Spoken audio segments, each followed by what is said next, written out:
This is Nightly Business Report with Tyler Matheson and Sue Herrera. Saudi snub. The new king says he won't attend a White House summit as global investors keep a very close eye on the U.S. Saudi relationship, long connected by oil and security.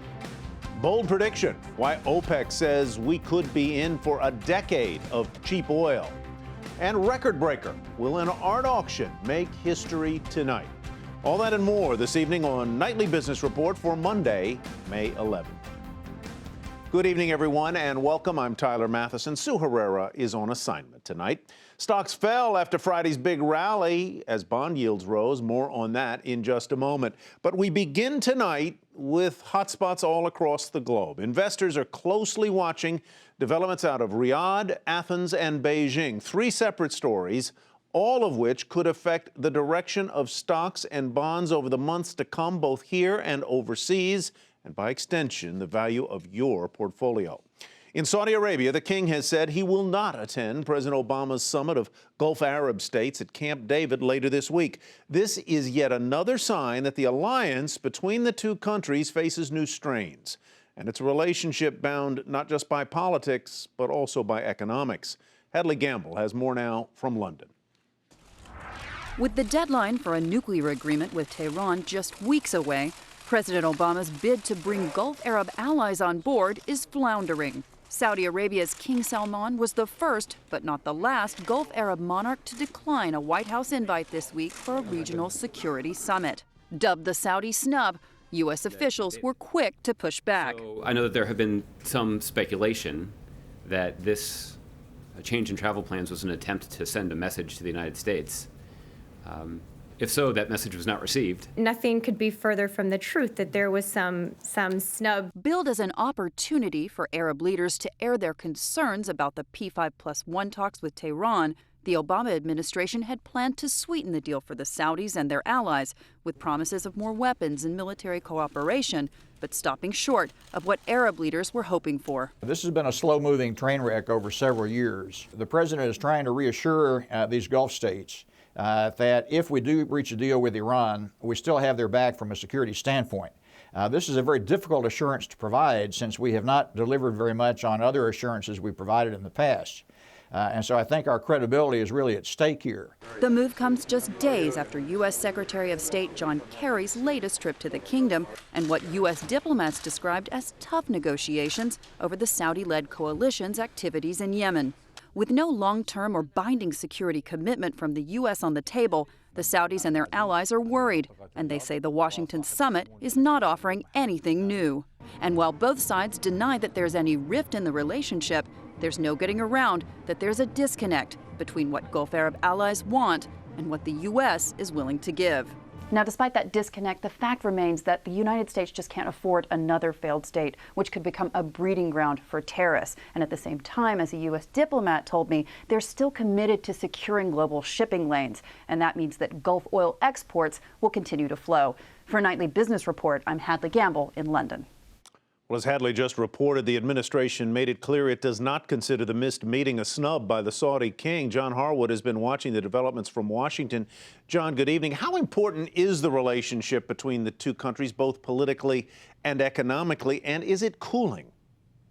It's a critical relationship and has been for some time. The moderate Arab states are vital allies for the United States, and of course the oil relationship has been very robust over many years. I think that this is a strain. I don't think the White House denials were overly persuasive in terms of the idea that a visit that was announced on Friday but now on Sunday was said not to be taking place. It indicates a rough patch. Now, it's the flip side of what we've experienced with Israel, another ally in the region. They are uncomfortable with the deal, and Bibi Netanyahu has made that more than clear.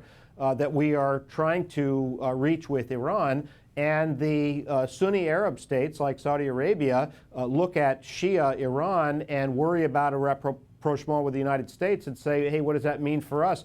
They're clearly worried. I don't think it's a rupture or anything like that, but I do think it's a matter of strain at the moment. And it is a question, I guess, John, as you point out there, as to whether Iran becomes ascendant as a regional counterweight to Saudi Arabia Shiite versus Sunni. Let's move to another topic that's going to be very hot tomorrow. There's likely to be a critical vote Tuesday affecting what some people call the president's biggest legislative item since the Affordable Care Act, namely this big trade partnership called the Trans-Pacific Partnership.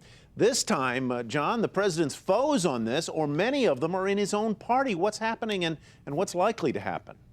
Well, this is an example of what happens with trade bills. We saw it with Bill Clinton, where he had a lot of Democratic resistance to NAFTA, to letting China into the World Trade Organization, and he made common cause with Republicans then. That's what President Obama is doing now. They're trying to clear a filibuster in the Senate tomorrow to try to get to consideration of Trade Promotion Authority, which is accelerated, they used to call it fast track, to let U.S. negotiators strike a deal knowing that Congress won't later change it. I do expect that they will get the 60 votes they need to clear that filibuster and then begin debate on the bill. But there's strong Democratic opposition led by Elizabeth Warren, the very influential liberal senator from Massachusetts. All right, John, thank you very much. We'll be watching tomorrow. John Harwood reporting from Washington tonight. Well, Saudi Arabia is the world's biggest crude exporting nation and OPEC's most powerful member. Today, a report from the Organization of the Petroleum Exporting Countries was leaked, and what the group sees for oil prices over the next decade is surprising to say the least. Jackie DeAngelis has more. A market-moving headline from the Wall Street Journal today saying OPEC doesn't see oil prices consistently trading at $100 a barrel again in the next decade. The Journal citing a draft of OPEC's latest strategy report, which is due out tomorrow. In its most optimistic scenario, OPEC sees oil prices at $76 a barrel in 2025. The cartel appears to be getting concerned that American producers will continue to pump product and cope with low prices. How are traders interpreting this? Their overall strategy really hasn't worked because there is so much oil out there and so much refining capacity in the United States. And frankly, there's alternative energy out there that's coming online in the next 10 years. So their report is a reflection of that. But remember, U.S. production is still at record levels, over 9.3 million barrels a day, and OPEC hasn't made production cuts. So does that mean the cartel will slash output at its June meeting? That remains to be seen. Still, while prices were lower today, WTI was supported at $59 a barrel and Brent at $65. These are crucial levels, traders say. They're not just digesting today's headline, but a plethora of factors right now as they determine which direction this trade will take. For Nightly Business Report, I'm Jackie DeAngelis. As for oil prices, they did edge lower today after rising for 8 straight weeks. West Texas Intermediate finished the session down 14 cents a barrel to $59.25. Separately, the Obama administration granted conditional approval for Royal Dutch Shell to drill in the Arctic. The company has already spent $6 billion on exploration in the region. That's estimated to contain 20% of the world's undiscovered oil and natural gas. The government says drilling activities will be subject to rigorous safety standards.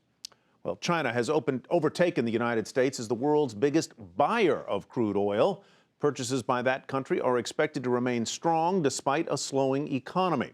According to Reuters, China's crude oil imports hit a record of almost 7.5 million barrels a day last month, and that puts it ahead of estimated imports for the United States.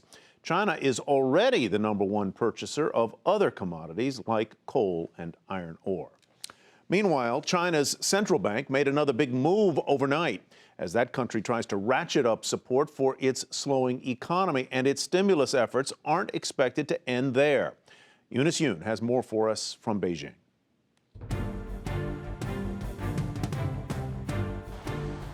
China cut interest rates for the 3rd time in 6 months, and most economists believe that we're going to see more. The economy is slowing down, and many people here believe that it's rapidly losing momentum. The April data so far has been disappointing for trade as well as inflation, and that bodes poorly for the other data that's out later this week, as well as for the second quarter. The central bank over the weekend decided to cut interest rates by 25 basis points to help shore up the economy. The 1-year lending rate now stands at 5.1%, and the deposit deposit rate is at 2.25%. The idea is to try to ease the debt burden on companies as well as governments. Now, as much as the central bank would like to shore up the economy, it also said that it wants to deepen structural reform. So it's allowing more flexibility for banks to set their own interest rates on deposits. The idea, of course, is to create more competition in the financial industry. For Nightly Business Report, I'm Eunice Yoon in Beijing. Now to Europe, where the focus is on Greece. According to Reuters, the indebted country eased more immediate concerns by making a payment to the International Monetary Fund a day early. But Greece's finance minister said his country's liquidity situation was, quote, urgent, and that further funds are needed. Well, the unresolved situation in Greece, along with concerns about China's economy and rising treasury yields here, weighed on the U.S. stock market today. By the close, the Dow Industrials were off 86 points, 85 or thereabouts, to 18,105. NASDAQ was off about 10, and so was the S&P 500. The yield on the 10-year, well, it was back above 2.25%. Quite a move there. Well, the president of the San Francisco Fed says he's optimistic about the U.S. economy and expects to see further improvement in the labor market. As for when the central bank will hike rates, the Fed official argued that the move should not be telegraphed. My personal preference is that we don't have the most telegraphed policy decisions in history like we did in 2004. I do believe that the data dependence is what we should be doing. We should be coming together every 6 weeks, discussing what the outlook looks like and what the right appropriate policy decisions at that meeting are, and then adjusting policy going forward. Williams, by the way, is a voting member of the Federal Open Market Committee. Well, Citigroup has confirmed that it could plead guilty as part of a settlement with the Department of Justice. The plea would resolve an antitrust charge over the bank's dealings in the foreign exchange markets. Citi and other big banks have been accused of manipulating the currency market to their own advantage, sometimes at the expense of clients. And still ahead, it has been a great year for travel-related stocks, but there's one group that's lagging and in need of a jump start. That story next.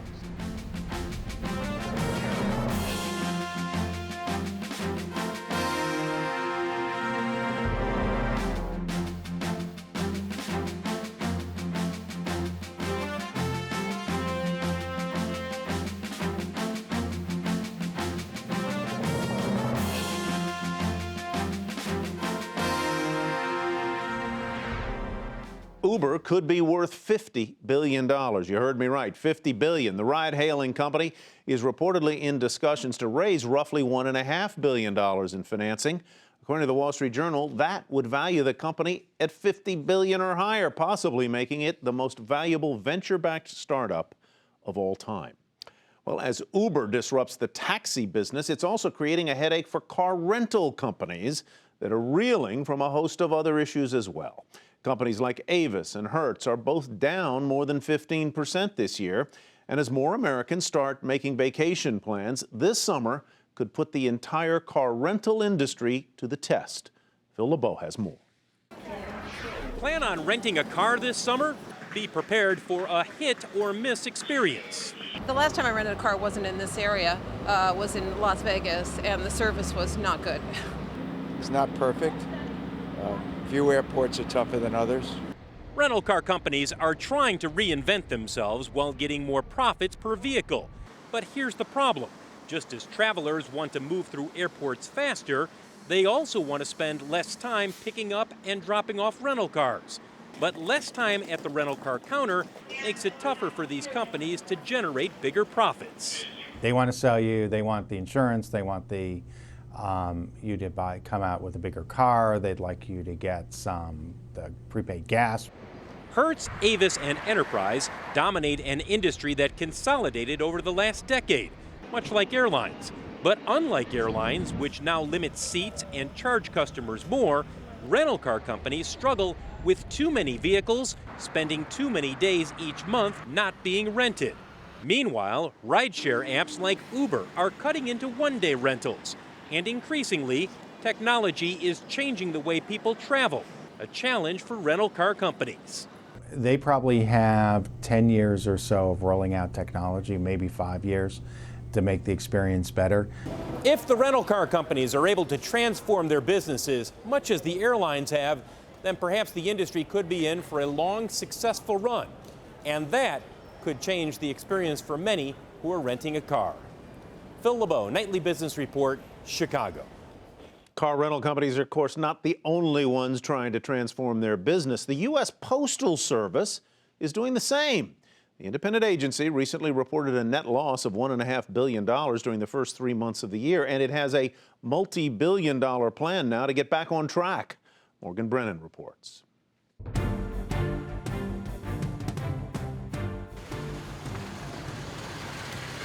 The U.S. Postal Service is testing out new mailboxes big enough to fit packages. We do a lot of online shopping, and probably 90% of my packages can fit in this new mailbox. I think that's great. I don't have to worry about someone stealing it or it getting wet on the porch. The boxes are part of a 6-month trial in a handful of urban and rural markets, including here in Broomfield, Colorado. With the changing mail mix and the change in how the package business has grown, we decided that there was a need for a box that would actually fit the mail of today. This is just one example of the U.S. Postal Service's massive multi-billion-dollar push into package delivery. It's no secret the agency, which is not taxpayer funded, has been struggling for years, including a $1.5 billion net loss in its most recent quarter. Mandated retiree funding woes aside, the Postal Service's most profitable business, first-class mail, has plunged, with volumes dropping more than 30% over the past 5 years. But as e-commerce has surged, package volumes have jumped over the same period. The packages are our future. They're just continuing to grow exponentially. It's every week we see more and more packages. More packages means more capacity. This machine can sort 6,000 parcels an hour, recently installed in an area of this Queens facility once dedicated to mail. The U.S. Postal Service has plans to roll out 20 of these across the country. One of the fastest growing parts of the agency's package segment is Parcel Select Service, which provides last mile delivery for companies like Amazon, FedEx, and UPS. You can see that with the results of UPS and FedEx, their volume in the SurePost and SmartPost is growing at a slower rate than post office's Parcel Select, which means more and more shippers like Amazon, like Macy's, and others are delivering to the post offices for the last mile service. Other initiatives include a design competition for a bigger, more fuel-efficient fleet, expected to cost $7 billion and begin rolling out in early 2018. Also, same-day delivery in certain areas, including groceries for Amazon in California. And while UPS and FedEx have implemented new pricing initiatives, the USPS has been slashing rates for large priority mail customers in an effort to attract more business from its private sector counterparts. But will it all be enough to put the Postal Service back on the path to profitability? Well, that's an answer only time can deliver. For Nightly Business Report, I'm Morgan Brennan in Flushing, New York. A $2 billion shale oil merger is where we begin tonight's market focus. Noble Energy will acquire Rosetta Resources, marking the first big deal among U.S. shale producers following the steep drop in crude prices. The deal gives Noble access to two massive Texas shale formations. Shares of Noble Energy down more than 6% to $46.07. Rosetta surged 27% to $24.58. Shares of Zulily spiking today on news that Alibaba bought a more than 9% stake in the company. This according to a recent filing. The investment adds up to more than $50 million in the online children's retailer. Alibaba was off a fraction to $86.72. Zulily, though, popped 5% to $13.98. Lower milk cost helped Dean Foods deliver better than expected profits. Revenues did come in lighter than expected, but investors did seem to overlook that. The stock was up today, 6.5%. $17.33 was the close. And McDonald's is supersizing its turnaround plan. We told you last week a few of the changes the Dow component plans to make, but today there's more. According to Dow Jones, the chain plans to shake off years of sliding sales by adding mid-price sandwiches, expanding all-day breakfast, simplifying its drive-through menu boards, and selling lemonade in the summer. Shares fell a fraction to $97.51. The first ever real estate project, financed through crowdfunding, is now open for business. Not only are investors already seeing returns, but the project itself is transforming both the neighborhood and the real estate landscape. Diana Olick reports. We met Ben Miller a year and a half ago in a dicey D.C. neighborhood at the shell of an old building he claimed would make history. Today, Makedo is open for business, the first ever crowd-funded real estate project, a floor plan for the future. We raised $350,000 from 175 people at $100 a share. Miller's platform, Fundrise, allows investors to buy shares in commercial real estate projects. In return, investors get rental stream, property appreciation, and they get to be a part of something bigger. And we started Fundrise with an idea that, why can't everybody be part of investing and building in their neighborhood? Gina Schaefer, who owns 10 area hardware stores but leases all her spaces, bought into the Fundrise project to the tune of $10,000. For us, it was just being a part of the sharing community and the movement, and being able to, even if it was just a piece, say that we at least owned something. This area, called H Street, is still in transition, but Maquetto is a solid anchor. In just 1 month, a thriving market that embodies the crowd even in its structure. It houses a retail store, a bar, a bakery, a coffee company, and a high-end Asian fusion restaurant. I think when you have the synergy of all these businesses, you get that lifestyle brand. Christopher Vigilante saw an opportunity not only to house his coffee business, but to profit from a new model. Folks that typically want to drink a high-end coffee can understand what really fine cuisine can be like, and can also appreciate fine clothing.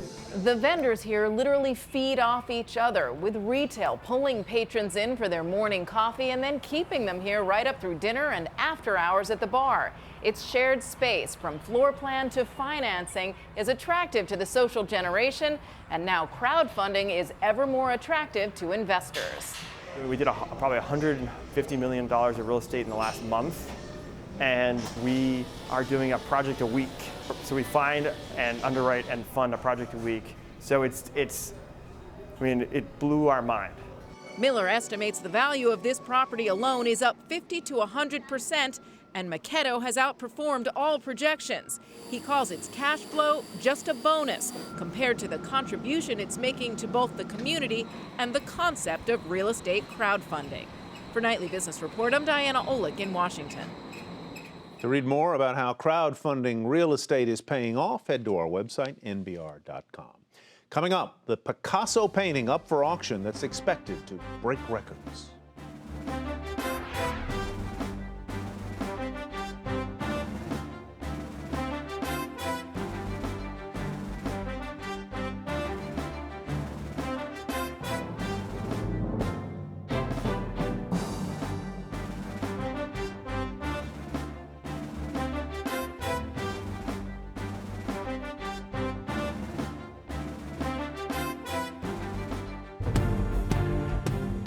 Here's what to watch tomorrow. The Treasury Department releases its budget for April. That's the biggest tax month on the calendar. Lots of revenue coming in. We'll have employment data with the jobs opening and labor turnover survey and a new report on small business optimism. That, folks, is what's on the agenda for Tuesday. 5 companies are reportedly sitting on nearly $500 billion in cash overseas. The 5 are Apple, Microsoft, Google, Pfizer, and Cisco. The Financial Times, citing a report by Moody's, says America's tax code and mediocre growth around the globe is keeping the cash cows from spending any of their hoard. Well, Sotheby's swings to a first-quarter profit as costs there fall. The art auctioneer topped both earnings and revenue estimates, and its new CEO says the company's results were helped by strong sales of impressionist and contemporary art. Shares were up today about 1.5%. And later tonight, rival auctioneer Christie's is hoping to make history when it auctions off a piece by Pablo Picasso. Expectations are very high, with some referring to this auction as a sale to remember. Robert Frank has more on the spring auction season. And selling. Nearly $2 billion worth of art is expected to sell at the spring sales at Sotheby's and Christie's. The combination of rare masterpieces coming up for sale and a growing demand by rich collectors for fine art is expected to keep breaking sales records. The star of the sale is this painting by Pablo Picasso called La Femme d'Alger, which is likely to become the most expensive painting ever sold at auction tonight. The piece was one of a series of 15 paintings by Picasso, and this one, called Version O, is considered one of the greatest Picasso masterpieces still in private hands. By the 50s, when he was starting to create this suite in 54, 55, around that time, it was as if he was revisiting his youth to a certain extent, and the works again began to become more punchy and angular again. Christie's has put an estimate of $140 million on the painting, meaning it's likely to shatter the current record holder, a Francis Bacon triptych that sold in 2013 for $142.2 million. Now, as an investment, Femme d'Alger has actually done better than the stock market. The famed collector Victor Gans bought the entire series of 15 pieces in 1956 for $212,000. Version O was sold in 1997 for $48.4 million, including auction fees. So it's tripled in value, while the S&P 500 has roughly doubled. Another piece that's likely to break a record is this sculpture by Alberto Giacometti called Man Pointing. Giacometti created the piece during a single night of feverish work in 1947. If it sells for its estimate of $130 million, it will be the most expensive sculpture ever auctioned.